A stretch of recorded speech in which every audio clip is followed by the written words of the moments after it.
Oh, Matt, for you. welcome. We're Sorry for being just just in time. right. We're just waiting for folks to sign on.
Okay, good morning, everyone. Romano from the Progressive Policy Institute, and we'd like to welcome you to the webinar today on learners and workers face a changing skills landscape. The agenda for this morning is we'll spend the first 15, 20 minutes or so with Matt Siegelman from the Burning Glass Institute, and I'll introduce Matt in a second, and then go to a panel that will be led by Carrie McKettrick, who is the co-director of the Harvard Project on Workforce, and she'll introduce the panelists then. They'll have a conversation about some of the things that we talked about in the prior conversation with Matt, and at the end of that, probably bring Matt in to also have a sort of give and take with the panelists, and then open it up to questions from the audience at the end. So you can put questions in the chat function, and we'll pick those up as we go along. Let's give folks maybe another 30 seconds or so to sign on here so that we have folks here.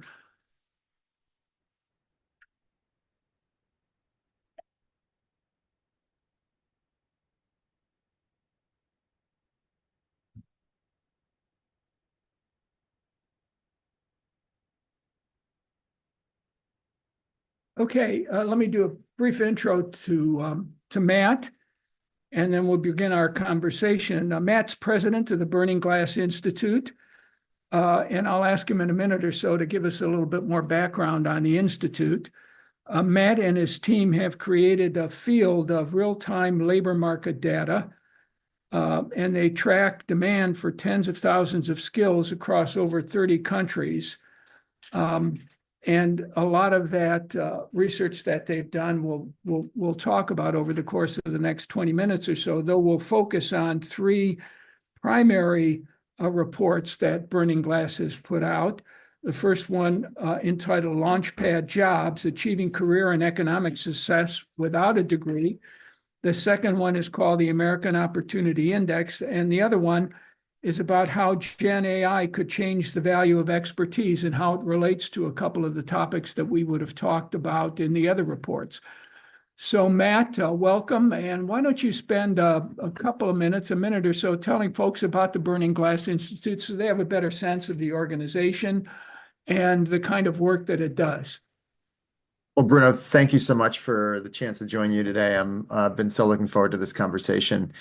So the Burning Glass Institute is something that we started a little over 3 years ago now as a nonprofit data lab, which is leveraging in a broad array of data sets in order to be able to understand what's working in building economic mobility, in growing community prosperity, in boosting workforce equity, and in enhancing outcomes for learners and workers.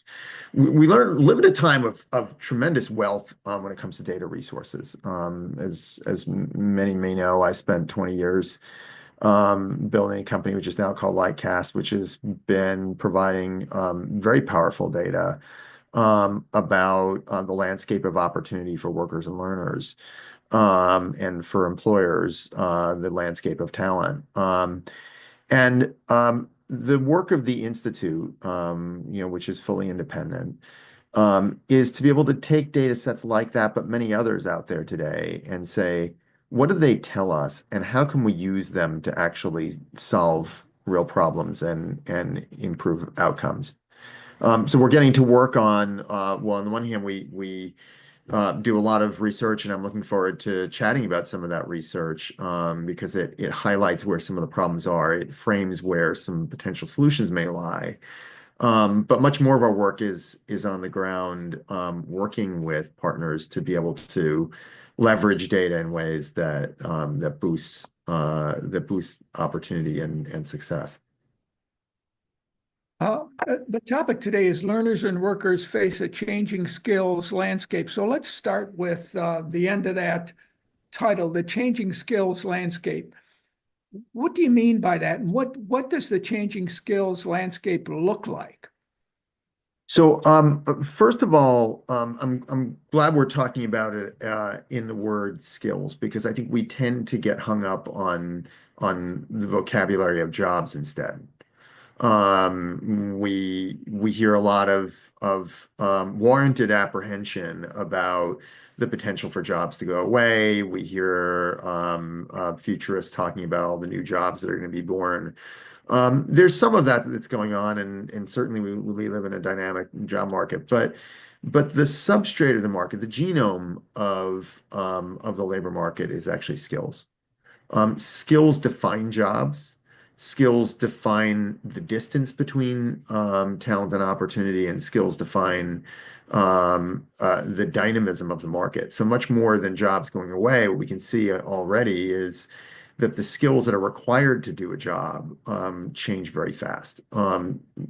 We found in a study we did together with partners at BCG 2 years ago that the average US job has seen 37% of its top skills replaced just in the prior 5 years. Now, think about that number 37% for a second, because it sounds big, but then think about, like, hey, has 37% of the curriculum of your typical community college changed in 5 years, or the learning and development catalog of a corporate learning platform changed? And the answer is, of course not. I mean, actually, the community college would have to go for an accreditation review if they change more than a few percent of their curriculum.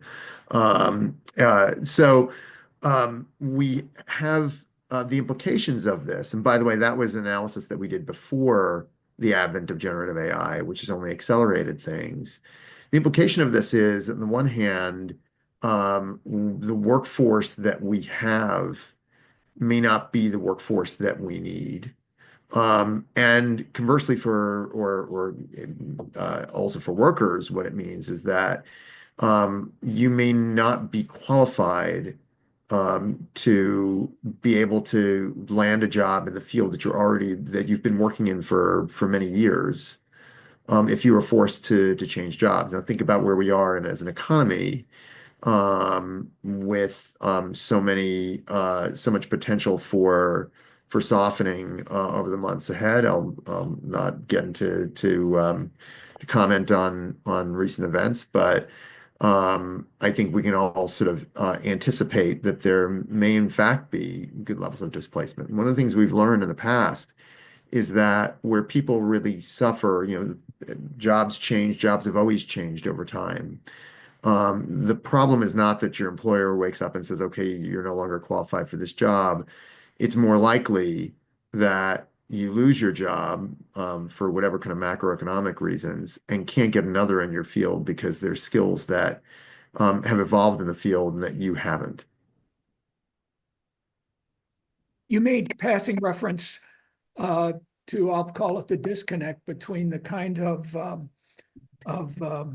skills landscape that you describe and the traditional way these traditional institutions, the community colleges, the four-year institutions work at preparing people for the workforce. I know you also did an analysis, I think it was in cooperation with Excel and Ed that looked at states and the disconnect between the kinds of requirements that states are having when it comes to some of the CTE work they do and other things like that, the disconnect between that and the sort of skills marketplace that you described. Maybe talk about that a little bit more, the disconnect between these two.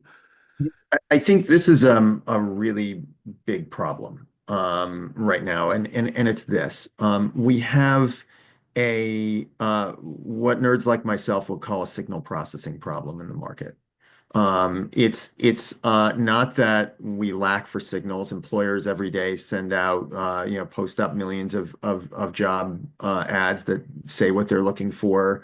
We know that workers are sending out millions of resumes every day that are talking about their qualifications, but we wind up with lack of a common language.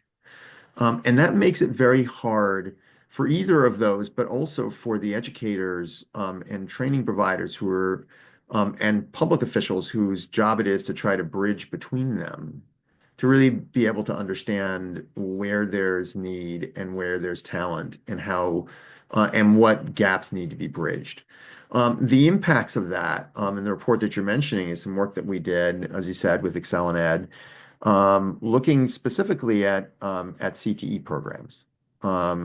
There's been rightly as a lot of and growing focus on CTE as a way of preparing students in high school to make effective transitions into work, recognizing that most high school students either don't go to college right away or go to college and don't complete or complete and don't actually wind up in a college level job. So all that says we need to be paying more attention on that to preparing students in high school. But again, because there's no meaningful signals that CTE administrators can read, what we looked at is what are the credentials that CTE systems are, state CTE systems are helping students acquire.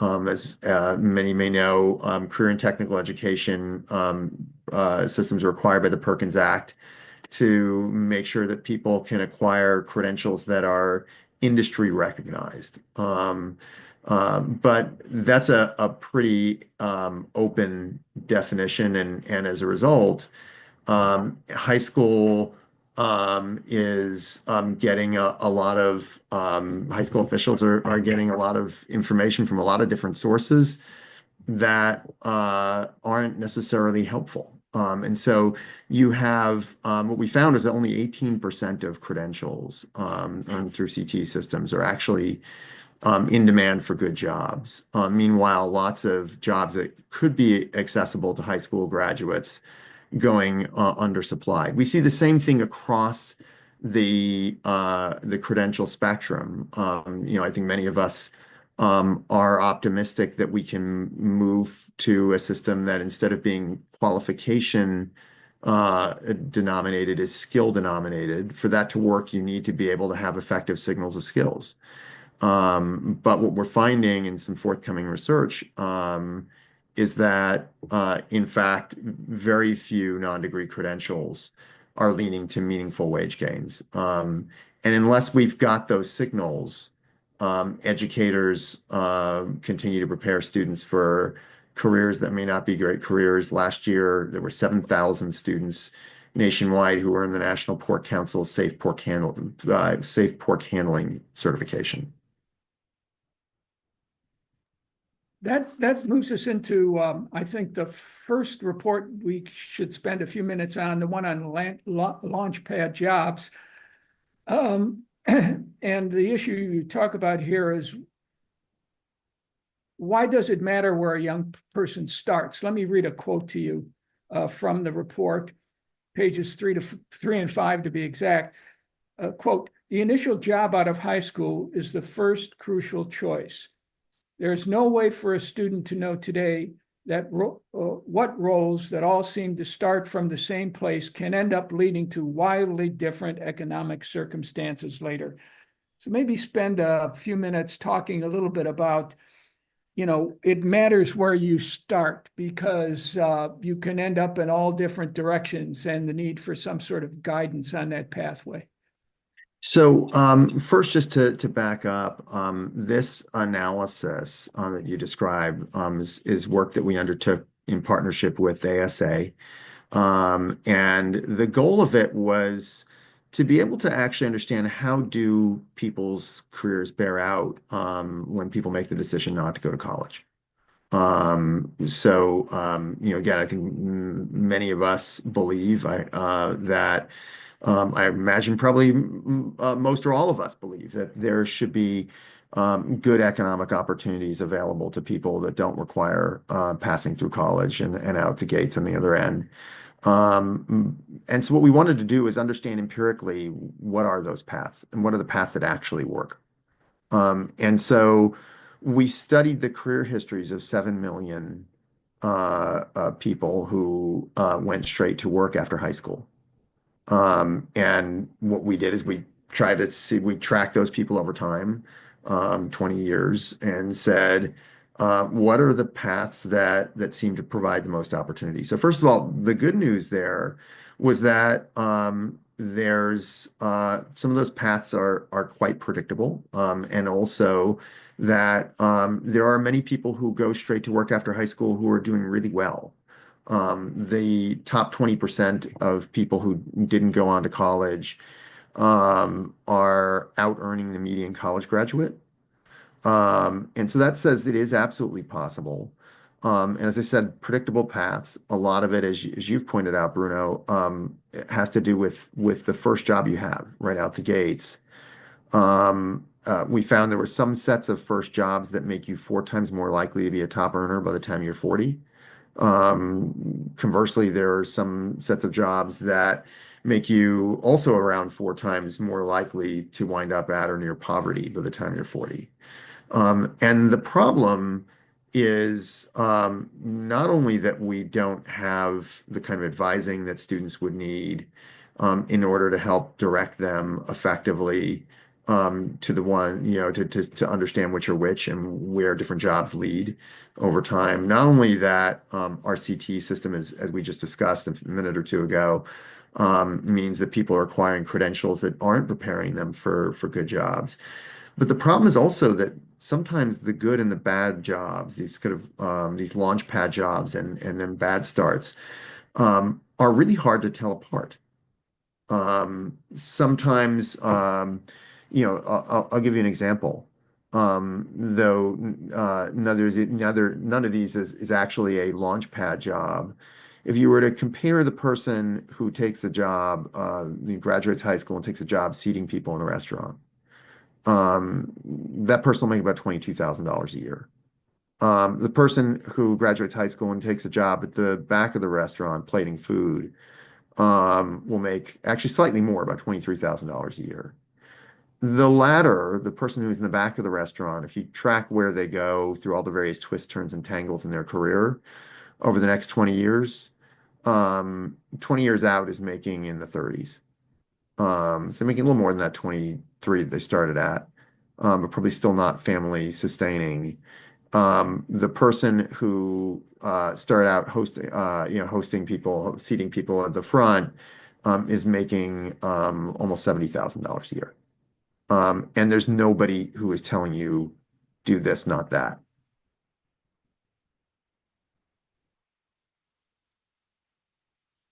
Let's jump to, I think all of these will come back in the panel discussion and then the sort of interaction that you have with them toward the end of their discussion. So let's raise another issue here, which is not unrelated. You and your colleagues published an article in the Harvard Business Review entitled How Gen AI Could Change the Value of Expertise. And you raise a few issues there, again, about entry-level hires, earning and learning curves, the experience gap. So maybe blend that into the conversation now a little bit. And then we'll end up with the American Opportunity Index, which talks a little bit more about another issue. So our work with ASA and identifying launchpad jobs is really about how do people make effective starts.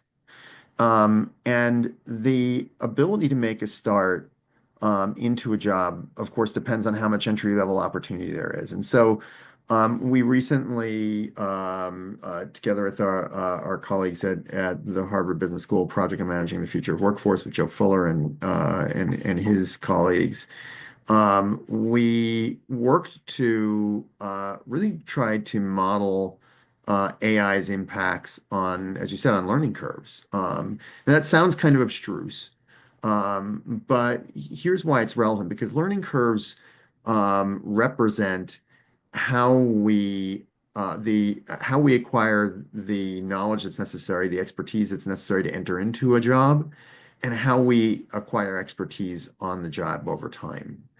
And you can actually see learning curves very clearly in data because they're represented by how much people earn. There's some sets of jobs where there's a body of knowledge you need to get into the job, but there's really not a lot of productivity that's gained over time. Think about a bus driver, not an AI impacted job, but nonetheless, you had to learn you had to get your CDL, you had to learn how to operate a bus. But whether you've been on the job for a week or you've been on the job for 30 years, show up on time, don't crash the bus. And so the productivity doesn't necessarily increase, the skills aren't different.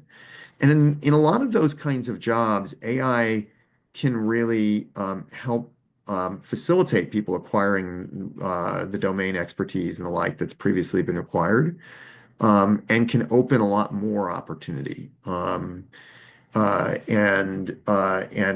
help people get in onto the ladder. The problem is there are a lot of other jobs, and many of these are jobs that offer greater career value, are jobs that have a steeper ramp over time. In some ways, think of it sort of like human development. I know some evolutionary biologists say that one of the things that's remarkable about humans and explains, kind of how advanced our intelligence is supposed to be.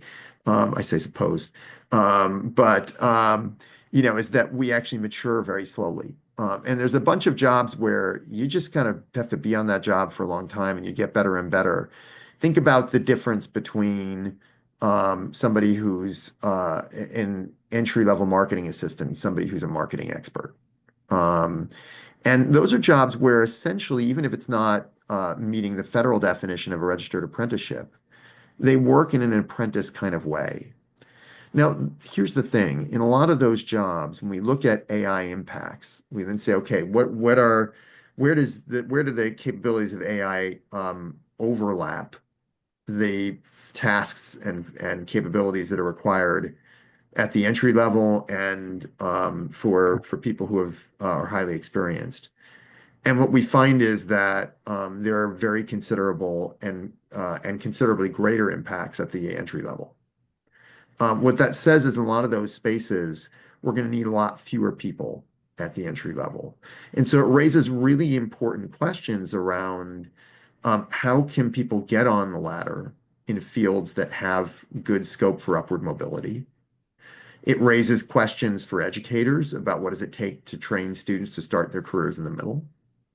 It raises questions for employers. Hey, if we no longer need people at the entry level, we no longer need our pyramid-shaped organizations. What does a talent pipeline look like that staffs highly expert people but bypasses the entry level? Those are going to be important societal questions and have significant implications for the vitality of the American dream. Let's raise one final question as we transition over to the panel. That's the report, American Opportunity in that way here. If we started with this notion that where you start matters, this is in shorthand fashion, where you work matters. So talk a little bit about the American Opportunity Index and the kind of analysis that leads us to consider, and then we'll move over to the panel. And by the way, one of the places we hope to take it is to say, okay, and at which company do you start matters, and more on that as I talk about the American Opportunity Index and where it's going. So the American Opportunity Index grew out of some past research that we did, again, also in partnership with Harvard Business School with Joe Fuller, and also with our colleagues at the Schultz Family Foundation. And in that past work that we've done with Schultz, and in separate past work we've done with Harvard Business School, we found that of across an array of factors that drive economic mobility, one of the most potent is what company you work for. Put differently, you can have two workers who are in the exact same role at directly competing firms who have entirely different prospects for where they move up. And so the opportunity index is our attempt to measure that. And again, empirically, we have a database that we've built at the Burning Glass Institute, which comprises the career histories of 65 million US workers and a few hundred million worldwide. Now built a parallel British Opportunity Index in partnership with the Economist, and also advising an endeavor in another country. And so what we can actually do is say, okay, take two workers in the same role, and that start working at firms. How does how does working at one firm versus the other change their trajectory? And what we found is that employers have far more agency than they may think as to how much opportunity they unlock for their workers. We found that top employers promote people 2.5 times faster. We find that top employers on the index pay people more than twice as much for the same work. Take the example of an administrative assistant who makes $82,000 at top quintile employers on the index and makes $34,000 at bottom quintile employers. We find that they are also much more likely to reward their employers by staying. So list goes on. And so what it says is that corporate practice matters, and that there are specific things that employers can do to support their workers in helping them to advance.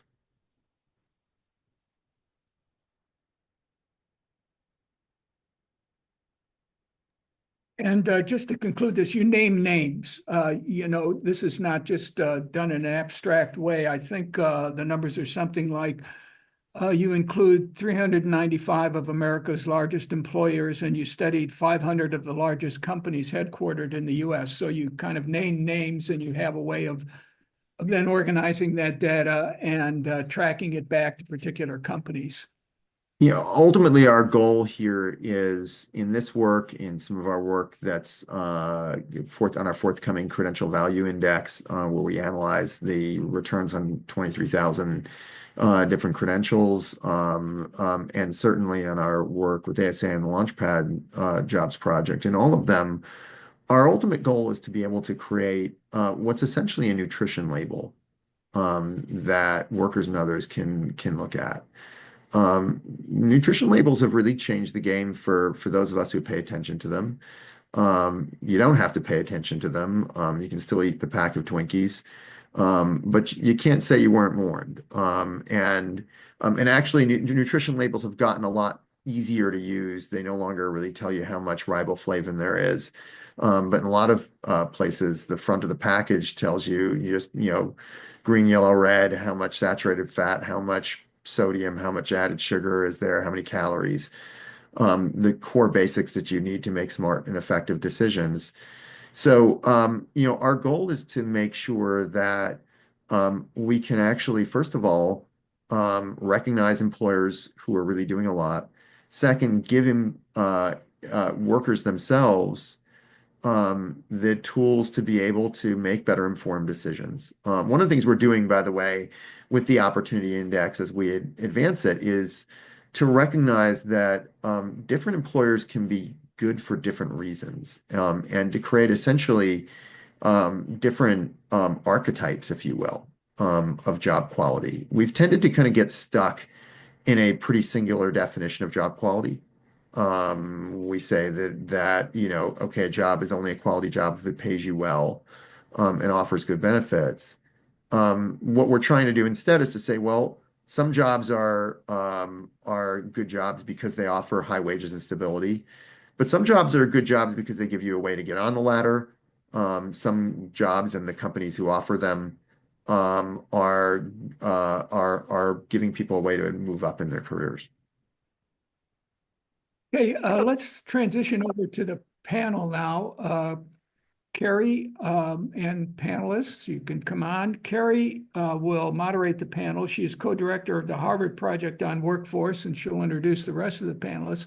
I understand we were having some problems with the chat function, but I think it's been corrected because I see some things in there. But we'll go 15, 20 minutes with the panel. Toward the end of the panel, I think maybe Matt will come back to be part of the discussion there. And then assuming that the chat function is working, we'll have some questions there to answer. Carrie? Great, thanks, Bruno. And it looks like if you put your question in the Q&A section, they'll come in, and I'll do my best to integrate those throughout, and especially in the last 10 minutes. So as Bruno said, I'm co-director of the Project on Workforce at Harvard. I'm joined today by two experts and co-authors of the Launchpad Jobs Report. So Matt started chatting about this. We're going to dig in a little bit into that report and a few of the other topics he mentioned. And then we can't let Matt Siegelman get away so easily. So we'll bring him into the discussion at the end. But I'm joined by Judy Goldstein, the Senior Vice President of Marketing and Communications at American Student Assistance, where she works to help ASA propel the mission to engage K-12 students in career exploration and experimentation. Also joined by Carlos Salerno, the Managing Director of Education Insights at the Burning Glass Institute, where he leads the portfolio of research around the economics of post-secondary training programs. So I'm going to start off. Let's jump right in because we have a lot to talk about. Carlo, I'll start with you, but Judy, please jump in.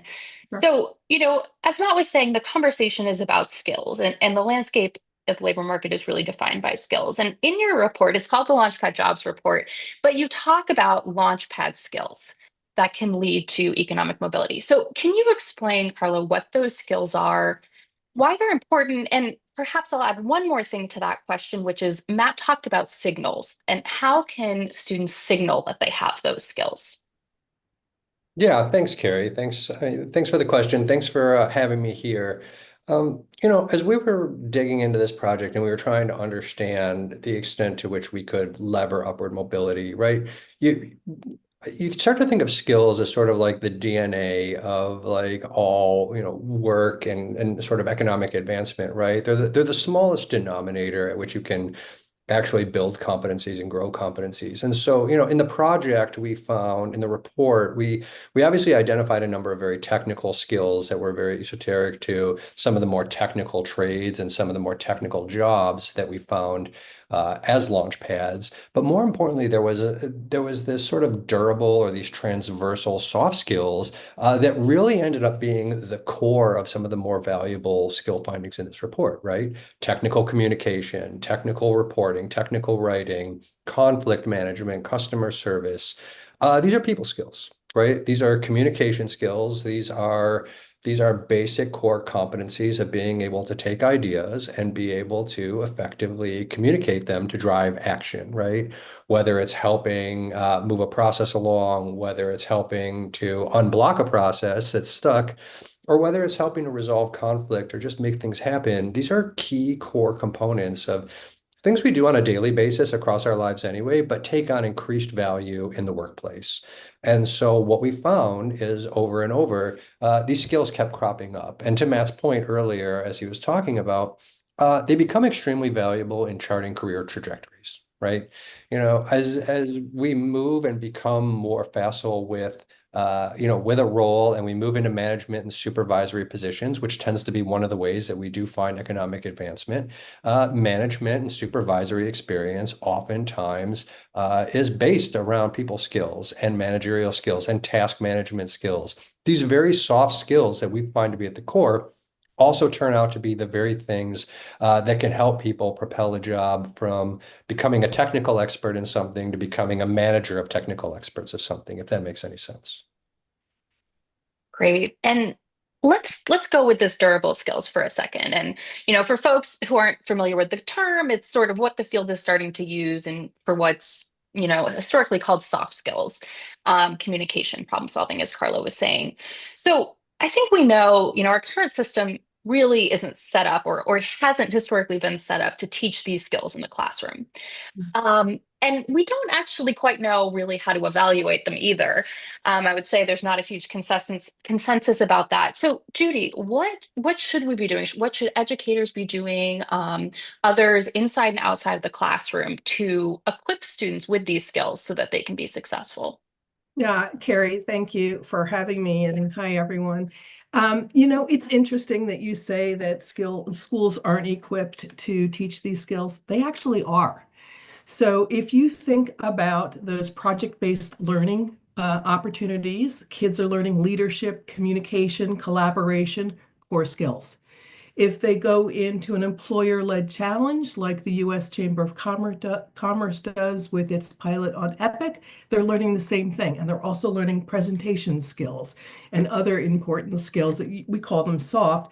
America Succeeds actually coined the phrase durable skills, and 70% of all job postings, and I think they looked at 82 million job postings, actually list durable skills as a requirement.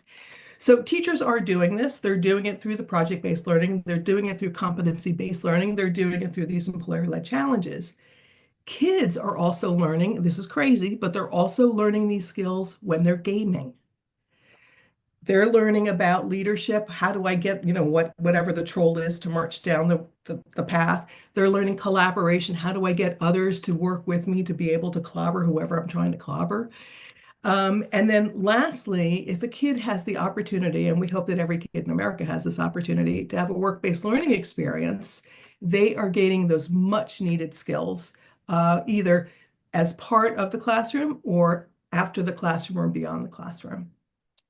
I think the issue is the articulation of skills, and this is what Matt was getting at when he was talking about signals. It's hard enough for us as adults to list something at the top of our resume, right? You've got, a block at the top of your resume with 50,000 skills. Think about a high school kid.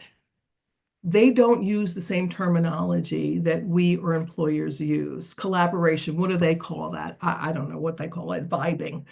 So we have to figure out a system that allows a young person to recognize the skills that they've gained through these experiences and articulate them to employers or even, to, anyone else that might be seeking to hire. That's the critical thing. And that can be done a couple of different ways. We as adults have to learn teen speak and figure out how to universally micro-badge these experiences, and we need to be able to have employers understand what that teen speak is. I Carrie? love that you brought up. Yeah, please go. Oh, no, one thing I was going to add on to what Judy said is, the challenge, I think, especially for this generation as well, too, is figuring out how to get them to think beyond the job and think about the skills. And let me offer you an example of, I know a student who was a front desk worker at a Hilton and who saw the job as front desk worker at a Hilton as an entry-level, not very interesting role until it was re-articulated to them that, hey, you have an understanding of corporate practice. You have an understanding of high pressure environments. You're able to work and solve customer conflict issues. You have a wide range of highly desirable skills that translate really well into progressively better and more enriching upward economic opportunities. They hadn't been thinking about it that like. They just saw front desk clerk at a hotel, right? And it didn't feel the same way that it felt until they were able to unpack the skills that came with underneath it. And suddenly they realized, hey, I have a lot here that I just didn't realize that I could lean on. And I think, again, it's a messaging problem more than anything else. It's a way to help translate what a job actually means in terms of skills for a generation that's looking in smaller bite-sized increments. Great. I love that you brought that up. And Judy, I want to continue on this conversation about work-based learning and project-based learning, because I think we know, this is one of the most powerful tools. The evidence shows us, high quality internships, apprenticeships really lead to economic mobility. And Carlo, you and I were on a panel actually a few months ago talking about this exact topic. So I'm going to throw it back to you here. I think we talked about why it's important in terms of work-based learning, developing these durable skills, but we also know that there's a shortage of opportunities, right? Particularly opportunities in the workplace that are paid, that are equitable. So can you talk a little bit about what we can do to build more opportunities, to scale them equitably, and to connect students to these opportunities? Yes. Again, I think, Carrie, we both agree that internships, I mean, probably everybody in this room agrees that internships are probably one of the most effective flywheels for launching successful careers. We have great evidence to show that they propel graduates rapidly into good roles. And if you come from the college educated ranks, they propel you into college level work as well, too, which is really important if you're going to make the investment in a college level degree. Right. But there's a lot we don't know about this space, right? We don't know where internships sit. They're all over the place. They have different names. They start at different times. They cluster in different geographies in different ways. One of the things that we're doing these days is really trying to unpack this landscape and better understand this landscape. Because I think there's a lot of information gaps out there. Like employers and internship willing students, would love to both find one another. And I think there's still just a lot of noise and slack in the system. So figuring out how to help them identify and match to opportunities is probably the first and best step. Remote opportunities are probably also untapped as well from the standpoint of being able to help more rural students and those not in some of the denser coastal or larger metropolitan centers be able to tap these opportunities as well. But most importantly, I think the biggest challenge to boosting equitable internship access is really cracking the code on what do businesses need to help make this be an enhancing solution, right?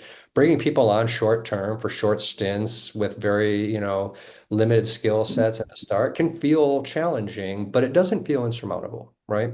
We should be looking at questions around the extent to which internships look like entry-level roles and asking ourselves, how does that create opportunity for businesses? How could internships solve the problem of sticky hiring practices and help build, again, less friction-filled employment experiences, right? We want people, employers want to hire and they want to keep and train. People want to find jobs and they want to stay, right? Figuring out how to solve those together is one of the things that I think internships can do well. And it's one of the things that we are still learning about what the best practices are.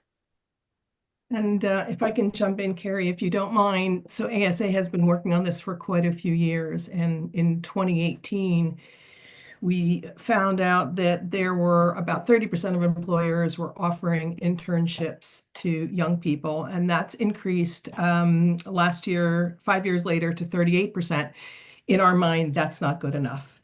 But I think what we need to do, we all know that there's lots of barriers for both young people and for employers to be able to connect. So on the young person side, it is transportation, it is time because they have a full work schedule at school. They might also be working in a job, a paid job, and not all paid internships are available. On the employer side, there's just time management, there's insurance, you name it. But I think we have to have the industry think differently about what a work-based learning experience is.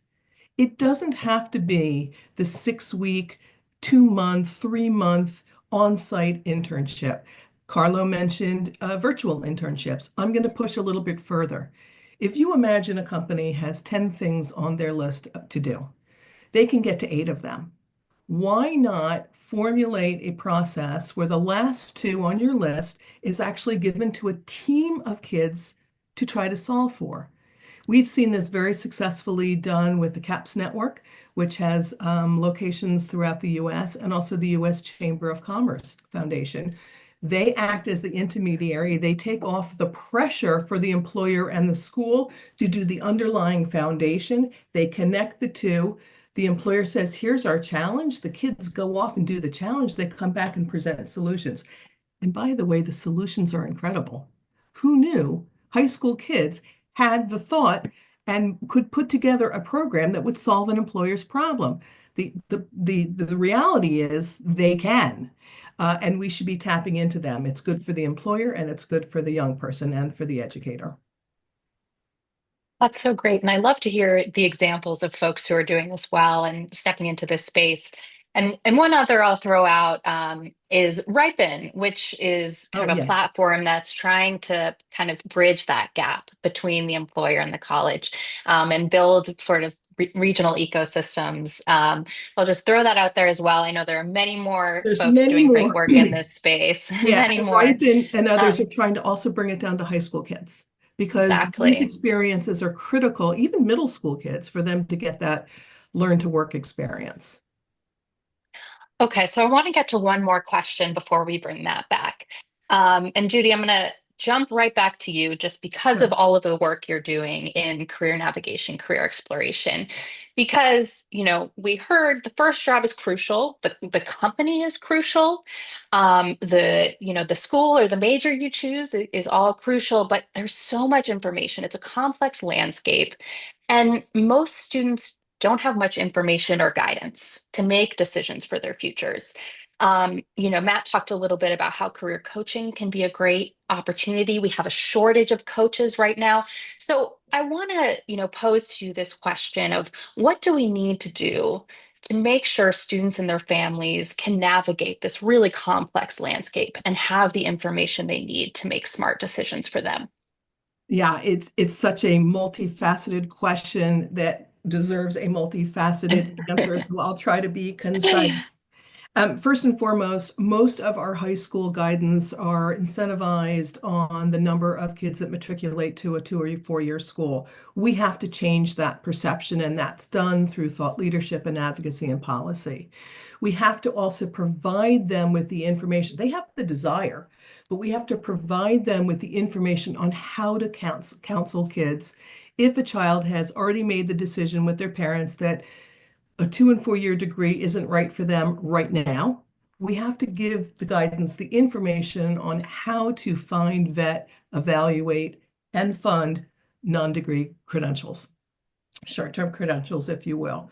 On the learner side, there is still the perception that if I don't go to college, and as a parent, think about this, if my kid doesn't go to college, what is your kid doing this fall? There still is the perception that I'm a bad parent if my kid doesn't go on to get a college degree.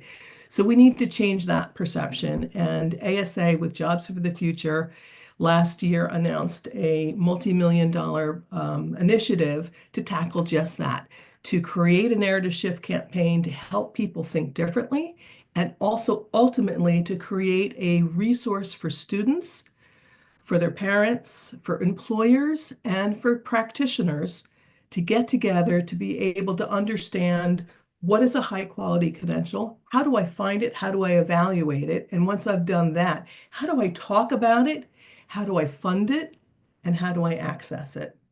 And hopefully this fall we'll come out with our first MVP and we'll launch a product which will include the ability to connect for work-based learning opportunities in 2026. Carrie, can I add one thing quickly onto Please that? do.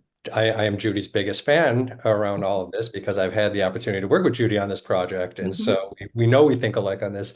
Look, I mean, counselors are strapped. It's really hard for high school counselors, especially to guide students. They're working under extreme ratios.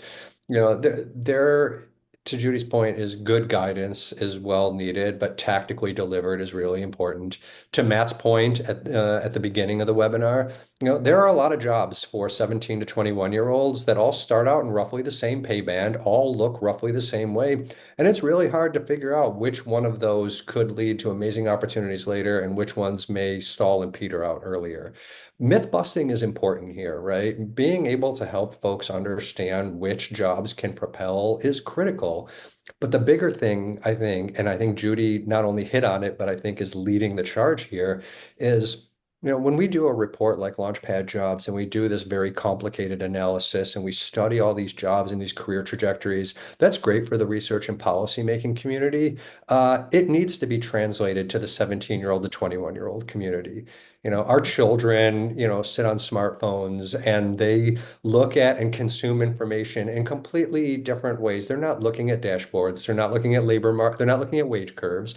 We need to figure out how to communicate these things to the people that we want to eventually make decisions off of it. And that oftentimes looks very different. And figuring out how to crack that nut and figuring out how to take complicated, really good analysis and turn it into a practical consumer tool is what I think is the biggest needle mover eventually.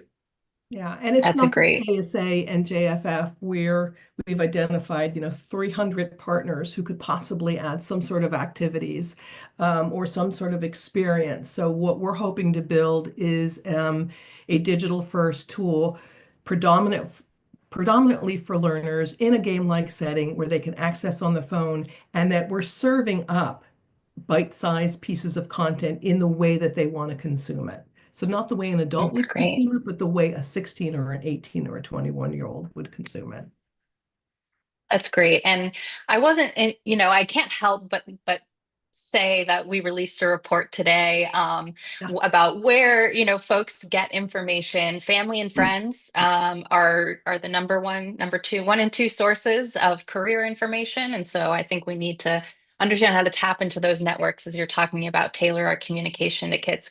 Okay, Matt, please come back because I never miss a chance to chat with you. I have to say, Matt is one of our senior advisors at the Project M Workforce. We are very lucky to have him. So, Matt, we're talking about, providing the information for students to choose a first job and getting the skills. But as you were saying, this labor market is changing rapidly. The landscape of entry-level jobs is changing. So, what should students, what should their families, what should educators be thinking about to prepare them for this rapidly changing marketplace? So first, I want to go back to something that Carlo was talking about before, and that's about making sure that we're building on a good foundation.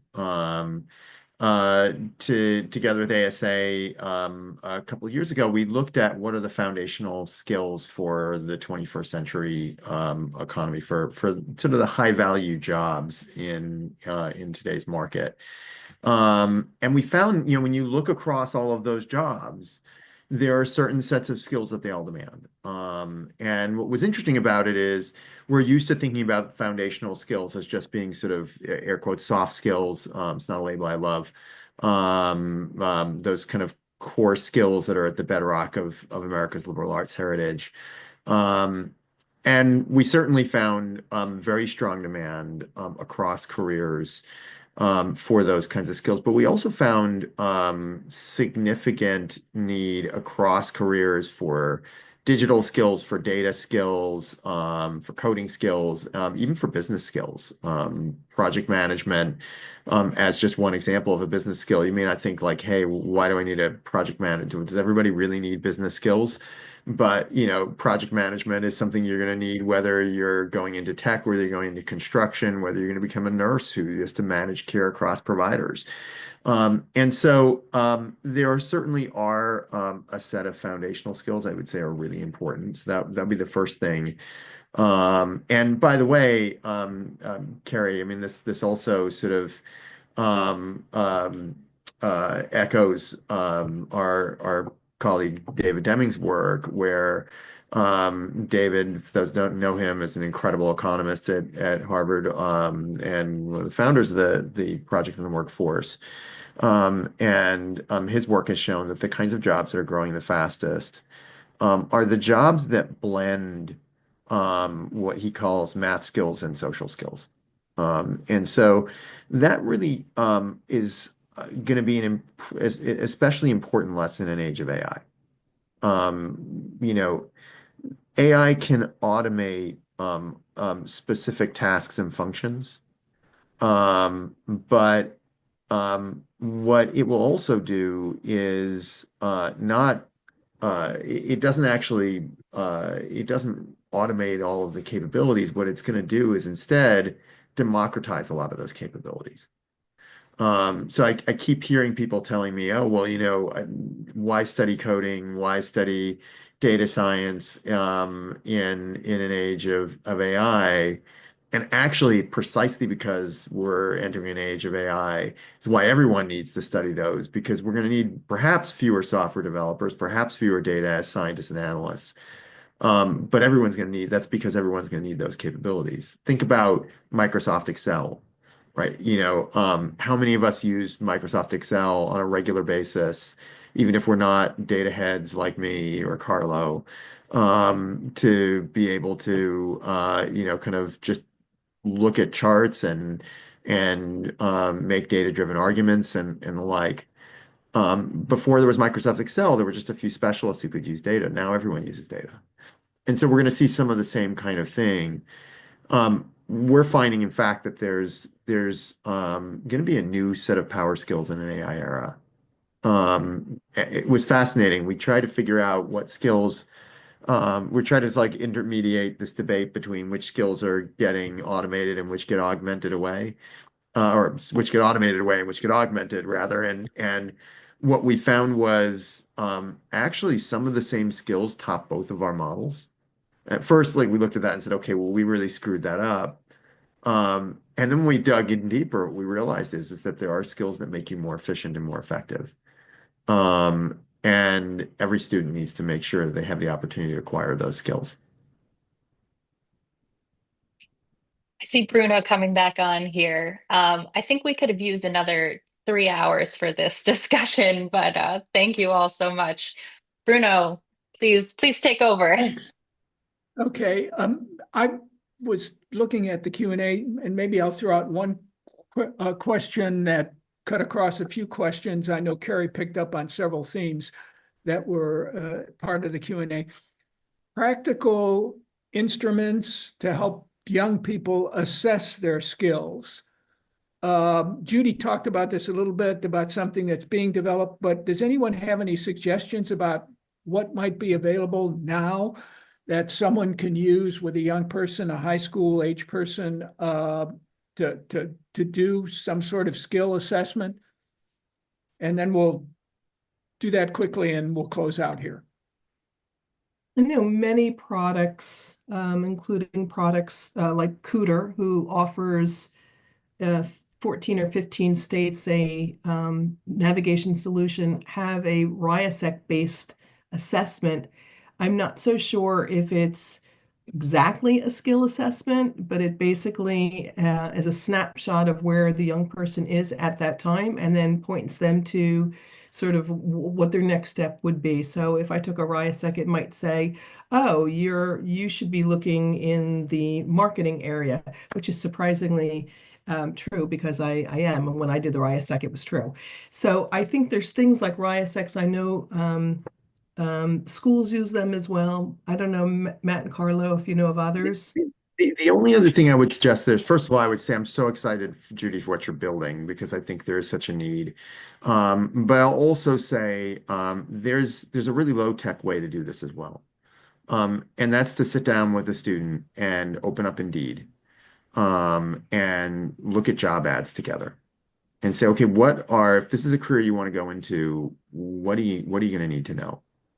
And that's important both in terms of identifying the requirements, but also in starting to accustom students to language. What's the language they're going to need to speak in order to convince employers that they're worth sitting down for interview? Terrific on those two very practical suggestions. Let's close out here. Today's webinar was co-sponsored by the 74 and the Progressive Policy Institute project on reinventing America's schools and its project on new skills for a new economy. I want to thank our guests here, Carrie, Matt, Carlo, and Judy for their time. And thanks everyone for listening in. Obviously, this will be posted to the 74 website as well as the PPI one. And we thank you all very much for your time today. Good day. Thanks for having us. Thank you. Thanks, Bruno.